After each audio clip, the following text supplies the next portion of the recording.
Fala pessoal, o nosso entrevistado de hoje, professor Elton Costa, professor de biologia, 18 anos de sua vida dedicada a vestibulares. Elton, obrigado meu velho. Tá? Renato, eu que agradeço, tu sabes o quanto eu adoro o teu trabalho, te adoro como pessoa. A recíproca é verdadeira. Eu sempre te disse isso, mas eu tenho a oportunidade agora de externar para o público todo da internet que você é um pai no mundo da educação para mim, tu sabes disso, tá?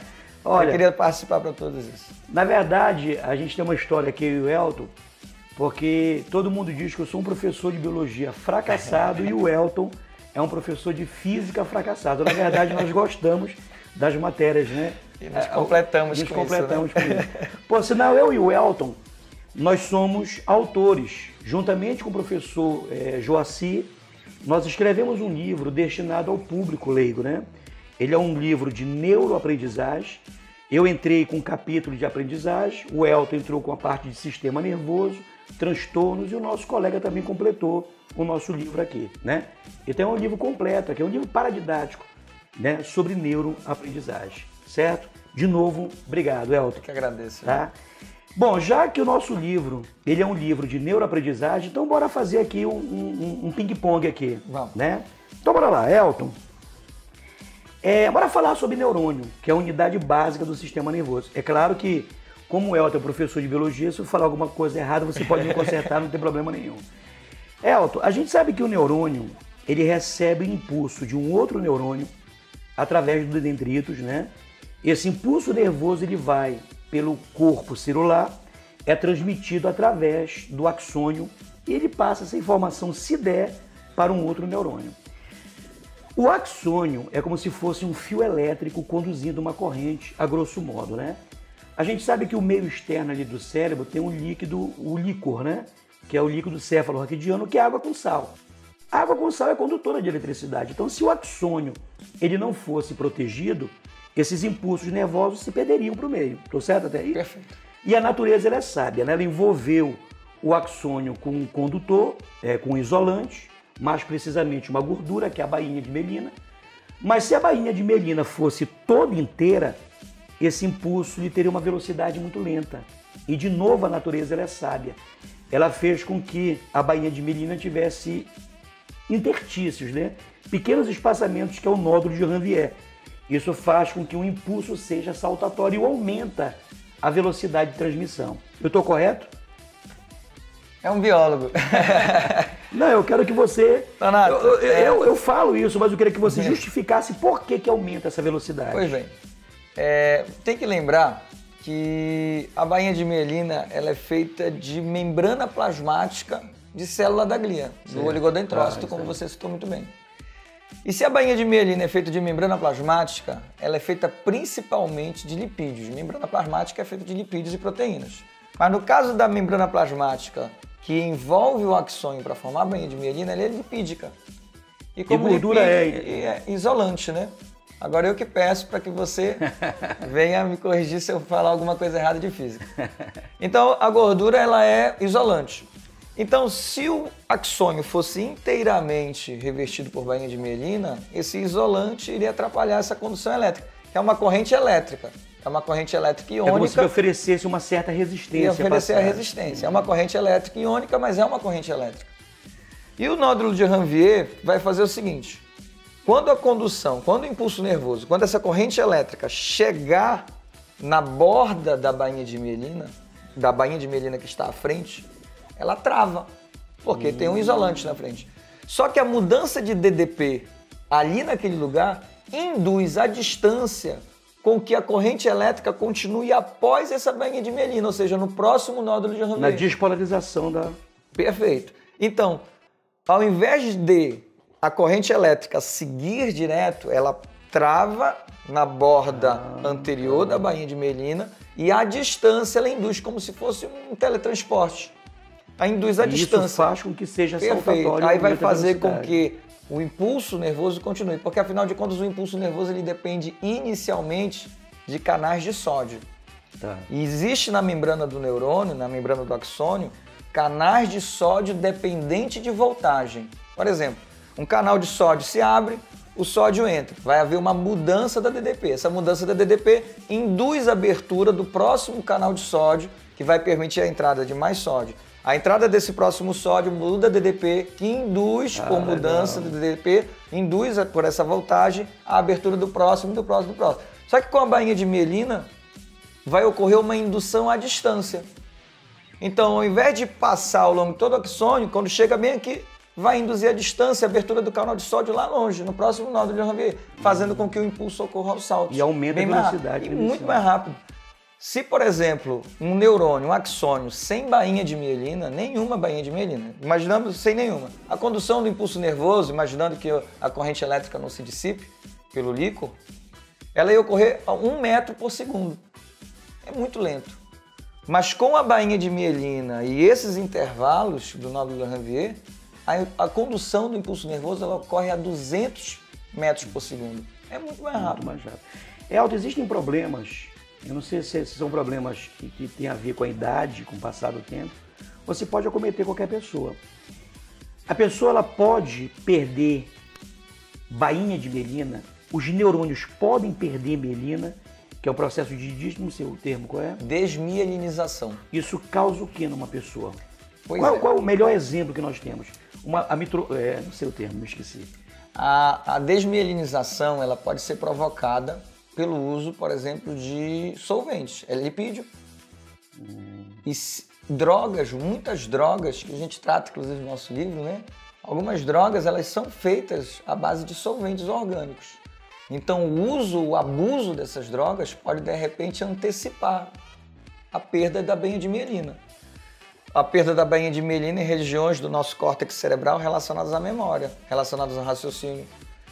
Ao movimento. Ao movimento. Uma droga, por exemplo, que as pessoas dão pouca importância em relação à preocupação com isso, é álcool. O uso excessivo de álcool de uma maneira crônica ao longo de muito tempo, onde a pessoa se torna um etilista, que é diferente do alcoólatra, né?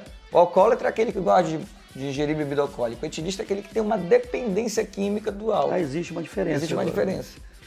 Então o etilista, ele normalmente tem um raciocínio mais lento, ele tem um reflexo mais lento, tudo por conta dessa perda. É uma perda leve, é verdade. As perdas mais graves, elas já são doenças neurodegenerativas. Existe uma doença neurodegenerativa muito famosa, que acometeu um físico muito famoso. É o Steve Hawking, né? Que é era esse termo que eu queria me lembrar. A esclerose lateral amiotrófica, né? Ela é uma perda de bainha de mielina, mas é perda de bainha de mielina de neurônio motor. É de neurônio motor. Por isso que o Steve Hawking era um cara brilhante. Ele tinha um raciocínio brilhante, uma memória boa, mas ele tinha a motricidade prejudicada. Porque se, por exemplo, a perda de bainha de mielina dele... E dizem que ele durou muito, né? Porque a previsão de vida dele era muito curta, né? Verdade.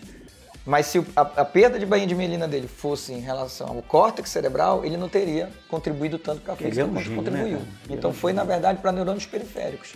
Mas há outras doenças, como, por exemplo, a síndrome de Guillain-Barré, que ficou agora recentemente muito famosa por conta dos surtos de Zika. Sim.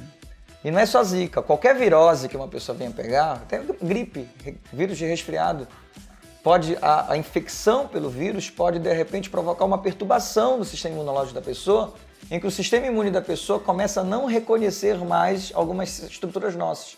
Entendi. E aí o sistema imune, através dos anticorpos, acaba destruindo a própria bainha de mielina, que é a síndrome de Guillain-Barré, em que a pessoa vai perdendo movimentos.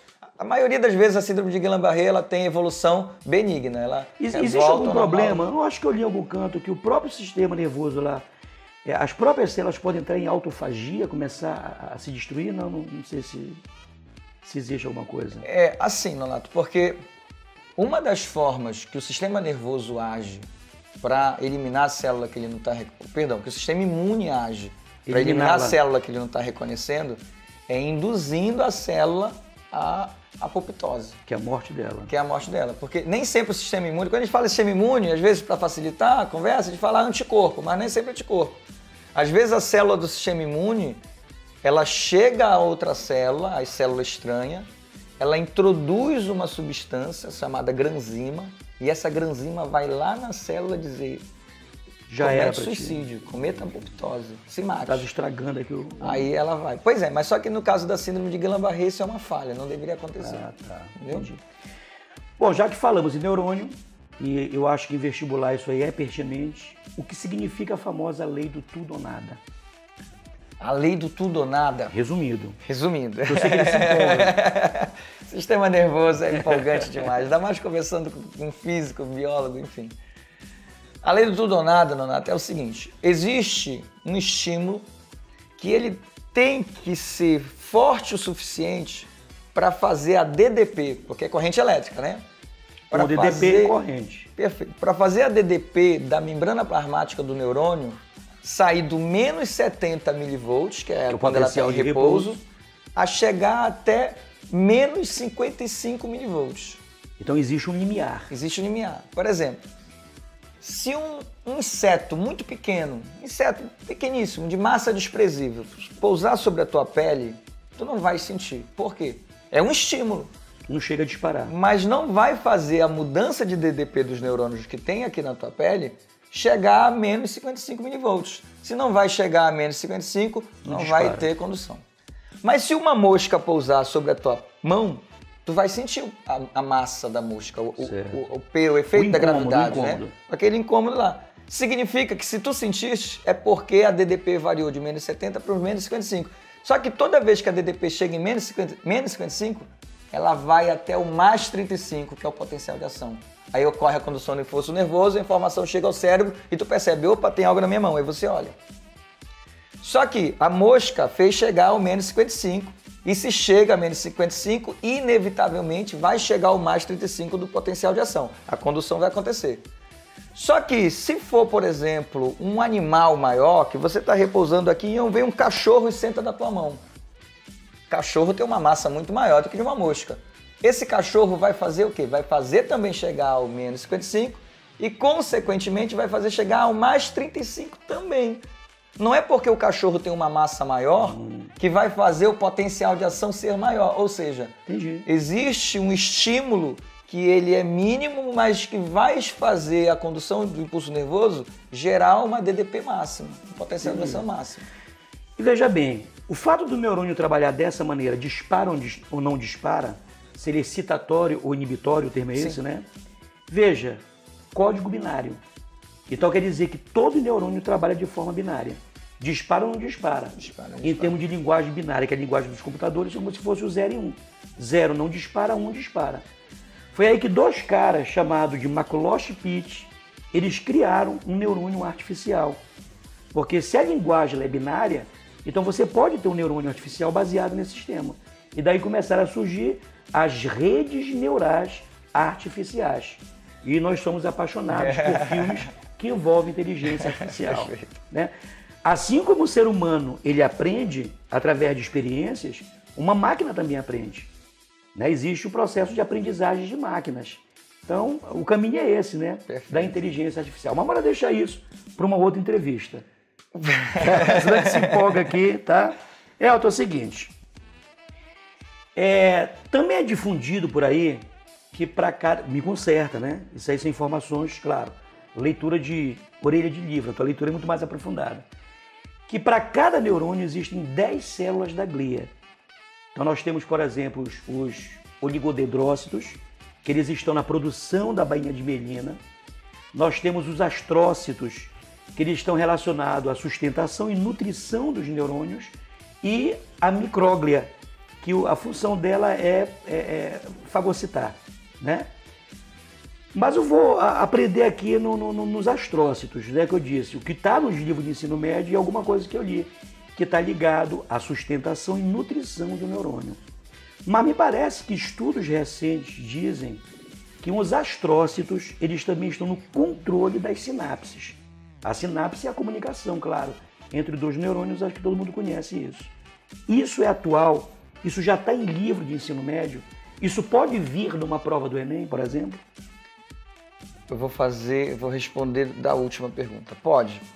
O Enem nos dá essa oportunidade, que é legal. Porque tudo que tem de novo na ciência, que é publicado em artigos científicos, os elaboradores de item do Enem, eles aproveitam esses artigos. Legal. Aproveitam e colocam lá. Em ciência da natureza só ocorre em física, ocorre em biologia e química, e eles aproveitam o texto e um trecho do artigo que põe um aluno para pensar a respeito. Então é possível sim. E sobre a estatística, Existe essa estatística, essa proporção de 10 células da glia para cada neurônio, ela existe. Mas é muito controverso, muda de livro para livro. Certo. Por exemplo, tem livro que diz que, na verdade, são 10 astrócitos para cada neurônio. Outros que já dizem que é um astrócito para um neurônio, então isso muda muito, porque é muito difícil a gente estimar as células da glia, que a gente chama de gliócitos também. Certo. E assim, elas são importantíssimas, você mencionou, elas por muito tempo foram tratadas como coadjuvantes do sistema nervoso. Tinha livro antigo que dizia, desculpa te cortar, que falou em células da glia, já era colocado como se todas elas trabalhassem exatamente para proteger o sistema nervoso. Né? Perfeito. Então, era coadjuvante. Só que a gente percebe que esse papel de coadjuvante ele é um pouco injusto. Atribuir esse título de coadjuvante para elas é um pouquinho injusto.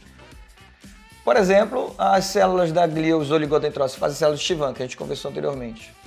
Agora, mais ainda sobre o astrócito, que hoje o astrócito está sendo queridinho por causa da memória dos neurocientistas, por causa da memória e por causa da sua contribuição na sinapse, que tu leste muito bem. O artigo lá está falando isso, é uma coisa bem recente mesmo. E assim, aproveitando também sobre a questão da inteligência artificial, eu estava lendo uma vez um artigo dizendo que talvez hoje um dos grandes entraves de fazer desenvolver com plenitude a inteligência artificial é que a maioria está pensando em criar circuitos neurais só baseado em neurônio.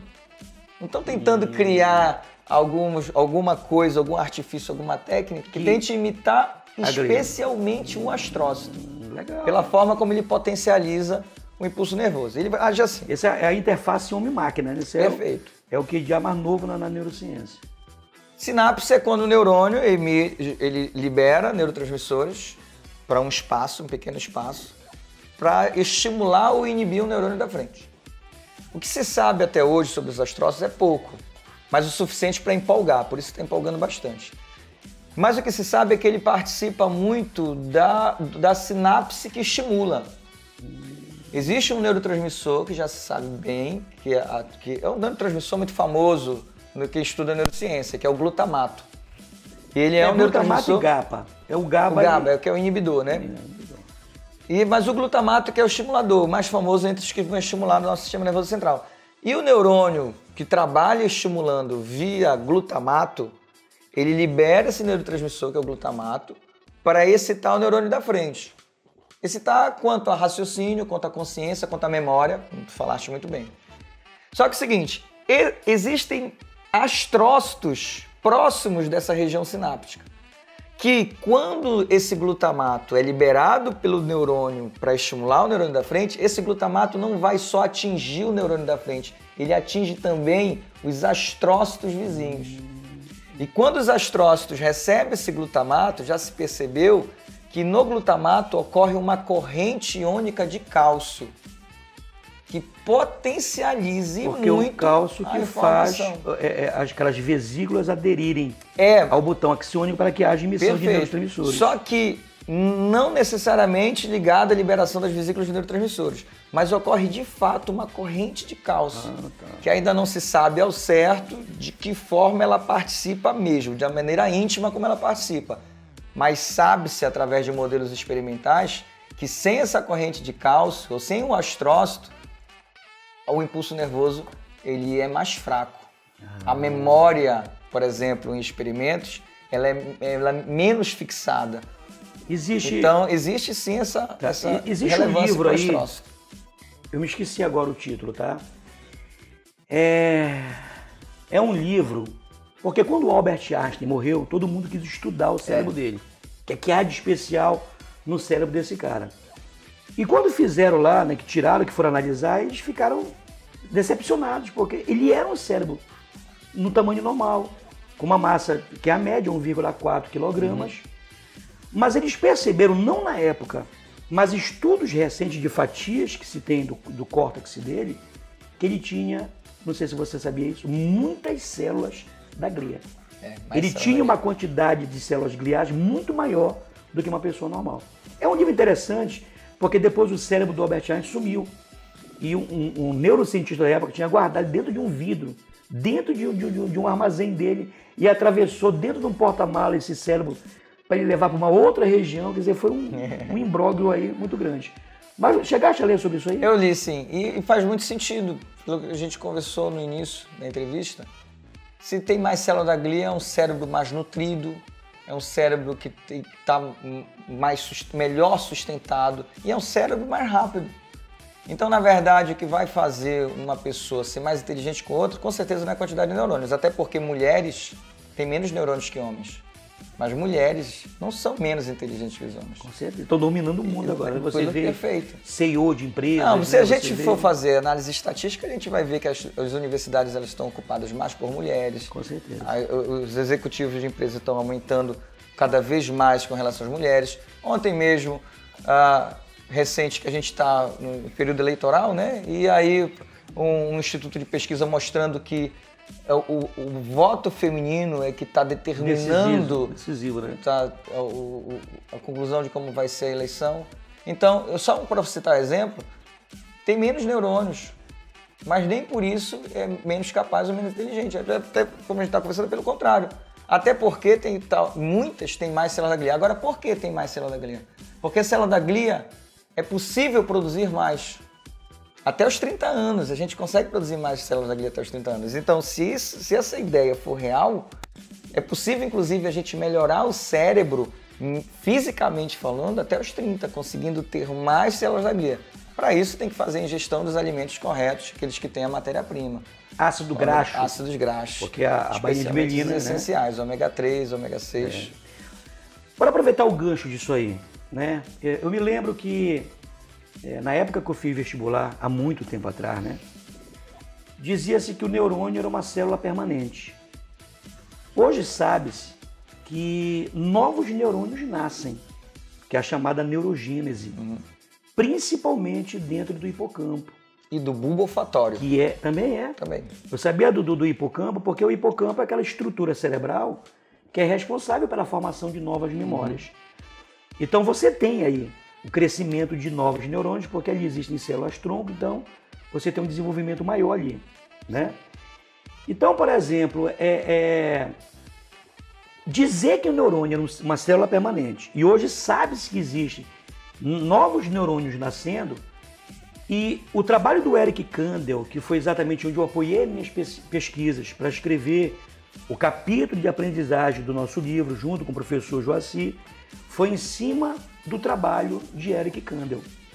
Kandel, ele quis descobrir qual era a origem biológica da memória. E através de suas pesquisas, ele percebeu que quando você aprende alguma coisa, você tem uma mudança anatômica no seu neurônio. Principalmente nos dendritos ali, que você tem as espículas dendríticas, né? E através de experimentos nascem muito mais espículas. Então, você tem uma mudança anatômica. Então, quando você aprende, você internauta que está assistindo a entrevista, se no final dela você aprendeu alguma coisa, o seu cérebro está modificado. Isso é chamado de neuroaprendizagem ou o conceito vai além disso, Elton? Existe a parte recente, né? Que ocorre a mudança principalmente química. A parte recente ela está muito ligada à parte química, né? Certo. Dos neurotransmissores. Do hipocampo, que a gente aprende coisa nova, né? Como você bem falou. Só que a fixação, a repetição, o dormir bem, a experiência, perfeito. A repetição, a experiência, a vivência, ver aquilo ali materializar, tocar, ouvir, falar, desenhar, você exercer mais aquilo, a cercar mais aquilo que você está estudando ou aprendendo, vai provocar de fato essas mudanças anatômicas de uma maneira mais explícita, aumentando o que eu diria para ti, Nonato, não é corrigindo, mas talvez até melhorando no discurso, aumentando não apenas os dendritos, mas os neuritos de uma forma geral, porque neurito é a expressão que a gente usa para qualquer prolongamento de neurônio. Então, dendritos é neurito, o axônio é neurito, até os telodendros lá na extremidade dos axônios são os neuritos. Então, aumenta a quantidade desses telodendros, aumenta a quantidade desses dendritos, então aumenta o número de conexões. A comunicação entre o neurônio de trás e o neurônio da frente, ela se torna abundante, enorme. Os caminhos neurais vão ficando cada vez mais profundos. Cada vez mais profundos. E quanto mais profundo, mais uma memória ela está sendo transformada em memória de longo prazo. Perfeito. Essa é a ideia, né? Perfeito. E aí, essa memória de longo prazo, só para concluir, ela acaba saindo daquele ponto que acabou recebendo, o que você aprendeu, e indo se alojar na região do córtex cerebral que lhe cabe, né? Lindo, né? É perfeito. Então pega aquela informação inicial lá naquela região límbica, né? Lá no tal hipocampo, e de repente, se for alguma coisa visual, vai guardar lá no córtex visual, aqui no occipital, onde todas essas conexões elas se tornam isso é mais incrível, profundas. né? Porque olha só, a formação de novas memórias acontece no hipocampo. Mas quando você transforma uma memória de curto prazo numa memória de longo prazo, ela, embora ela nasceu, digamos assim, lá no hipocampo, mas quando ela é promovida a uma memória de longo prazo, ela fica distribuída em todo o córtex cerebral. Eu sempre dou um exemplo. O cara me dá, por exemplo, um café. Eu olho para o café, isso é uma memória visual, então eu vou neurônios do occipital. Eu pego na xícara, está quente, então o somato sensorial, que é o lobo parietal. Aí eu sinto o cheiro do café, meu bulbo olfatório, então não é um neurônio, essa figura está espalhada em todo o seu neocórtex, né? E existe um dado, claro que você deve ter lido que você é uma pessoa extremamente esclarecida, é que no processo que você transforma uma memória de curto prazo em uma memória de longo prazo, aliás, quando você tem a formação de uma memória de longo prazo, que você provoca uma mudança anatômica nos neurônios, existe a produção de uma proteína que faz isso, que é o CREB.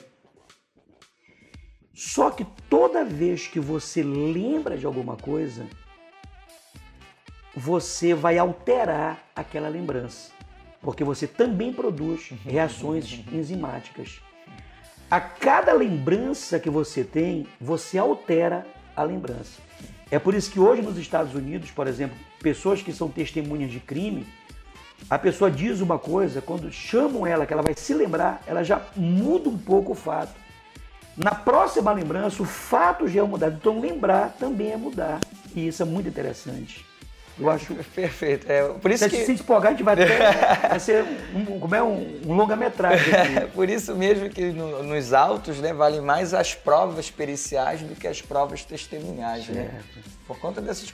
Obviamente, além da ligação psicológica que, de repente, a testemunha pode ter com alguém envolvido, mas a prova... Altera.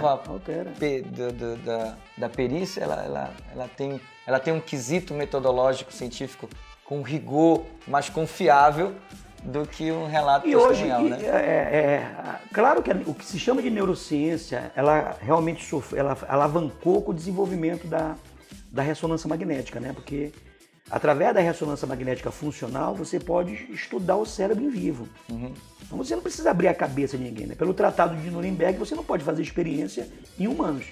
Mas você pode ver o cérebro em pleno funcionamento usando uma ressonância magnética funcional. Certo? Hoje, agora recente, um laboratório daqui do Brasil, com acelerador de partículas, legal. Né? Está conseguindo desenhar o neurônio em vivo também. Fizeram isso com o cérebro de rato. E veja bem, olha só, então existem muitos neuromitos. Porque esse é o século do cérebro, né? Perfeito. O cara diz assim, o cara só usa 10% do cérebro, isso não existe. Acabamos de dizer que uma lembrança, ela fica distribuída em todo o seu córtex. Uma neurocientista brasileira, a Suzana Herculano, ela lia nos artigos de literatura inglesa 100 bilhões de neurônios. Então ela procurou pesquisar. Quem foi que fez essa contagem? Quem foi que fez essa contagem? Então ela saiu perguntando para vários neurônios, por sinal, para o Lente, né? O Robert Lente, que é o... Lente. Aí ele disse, olha, isso eu também li numa literatura e coloquei, né? Tanto é que o livro famoso do Robert Lente é uma pergunta. 100 bilhões de neurônios? Que as pessoas lêem, aquele livro do Lente, 100 bilhões de neurônios, é uma pergunta. Como se fosse, são 100 bilhões de neurônios? E a Suzana Herculano, ela criou um processo de contagem de neurônios.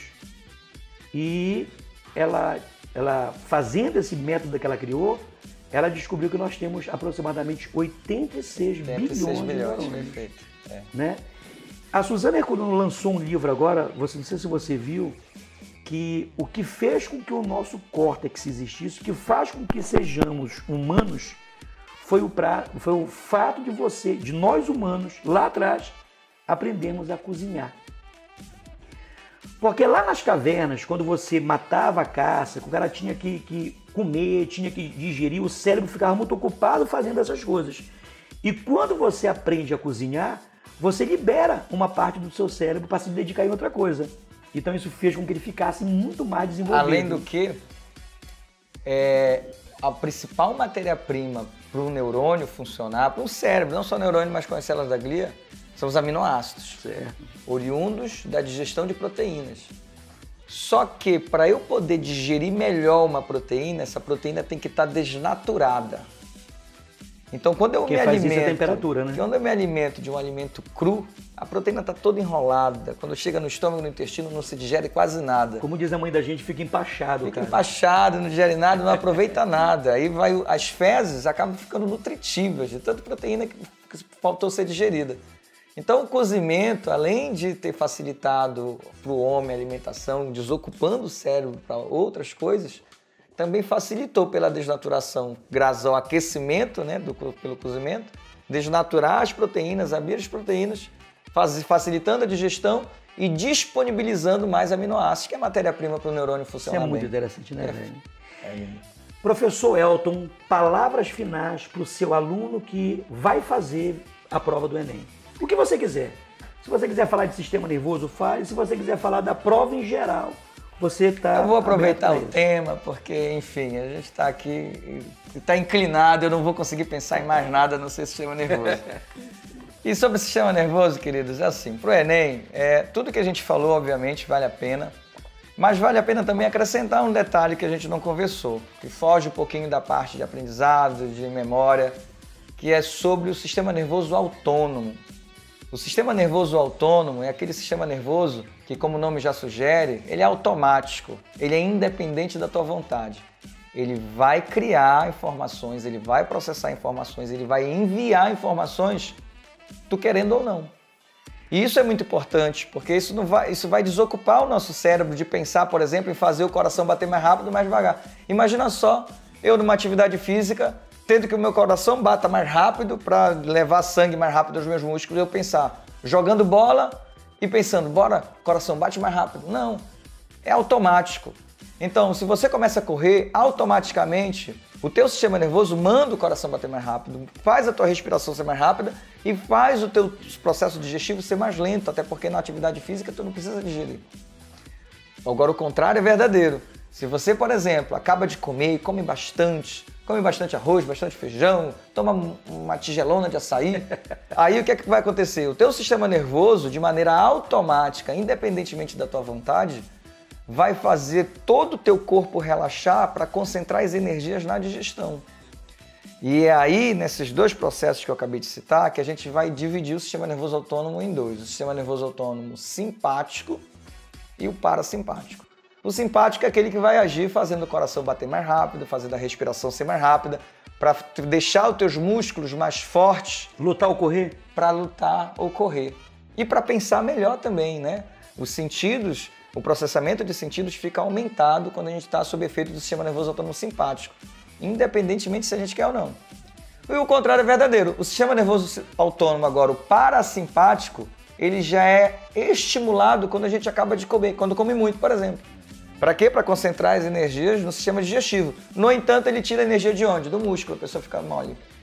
O coração bate devagar, a respiração fica lenta e o processamento dos sentidos fica também devagar. Sim. Por isso que a pessoa já não consegue nem prestar atenção direito em nada, não consegue ler depois que está com barriga Só quer cheia, dormir. Né? Só quer dormir.